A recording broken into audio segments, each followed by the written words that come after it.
Oke Pak, pelan-pelan dulu. Jadi coba diperjelas dari awal, begitu kan kami ini sedang membaca ya kan. Kalau ngomongin soal undang-undang nomor 22 tahun 2009 tentang lalu lintas dan juga angkutan jalan, ya kan. Di situ didefinisikan parkir adalah keadaan kendaraannya berhenti dan tidak bergerak untuk beberapa saat dan ditinggalkan pengemudinya. Kalau tadi kan memang kalau kita lihat di videonya itu kan bukan parkir Kak, memang berhenti. Tapi argumen dari pihak kepolisian itu mengatakan parkir dan berhenti sama saja, begitu Pak?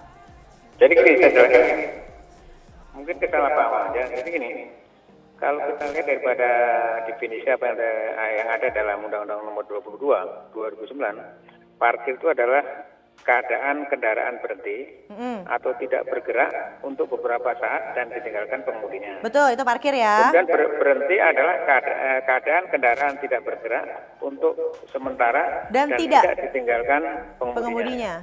Tapi tentunya bahwa kepolisian dalam rangka untuk penegakan hukum, kepolisian juga masih bisa melakukan suatu tindakan diskresi kepolisian. Antara lain misalnya debatable yang terjadi bahwa dia merasa tidak bersalah karena dia tidak parkir, tidak berhenti dan sebagainya. Pada saat mungkin polisi melihat situasi tersebut mungkin mengganggu sirkulasi lalu lintas, kemudian merintangi daripada pergerakan lalu lintas dan sebagainya, kita punya kewenangan untuk melakukan suatu diskresi kepolisian. Antara lain bahwa yang diatur dalam Undang-Undang Nomor 2 2002 Pasal 18, kemudian juga dipertegas lagi dalam Undang-Undang Nomor 22 2009 Pasal 104 bahwa dalam keadaan tertentu polisi bisa melakukan satu tindakan memerintahkan untuk kendaraan berjalan. Nah, keadaan tertentu ini seperti apa ya Pak Budianto? Tapi kalau kita lihat tadi videonya itu kan sepertinya lengang begitu kan, lalu lintasnya juga lengang. Sang supir taksi berhenti hanya untuk melihat ruko begitu. Tidak ada katakanlah kepadatan yang ditimbulkan karena supir taksi tersebut berhenti. Pak Budianto?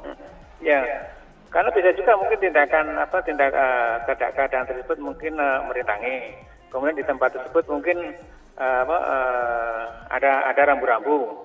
Kemudian kalau masih memperdebatkan masalah berhenti dan parkir, karena mungkin bisa juga masyarakat dengan alasan demikian kemudian mencari celah-celah daripada hukum itu sendiri. Misalnya berhenti kan sifatnya sementara.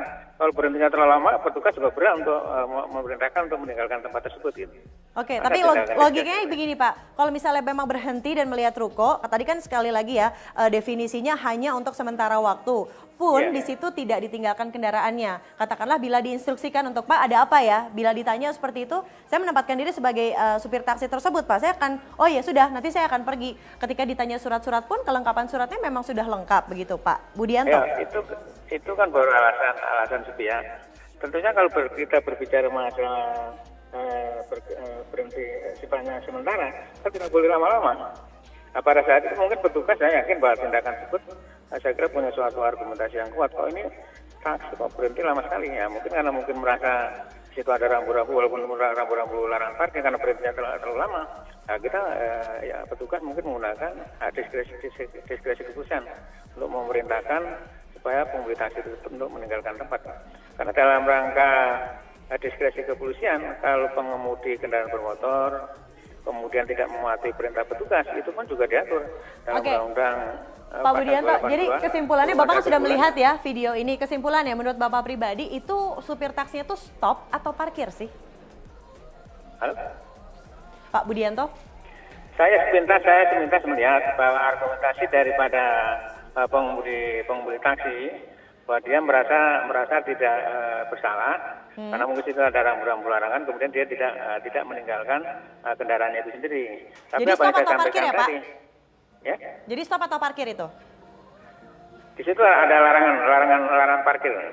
Kalau saya lihat sepintas kilas di dalam YouTube-nya itu, dalam medsosnya itu.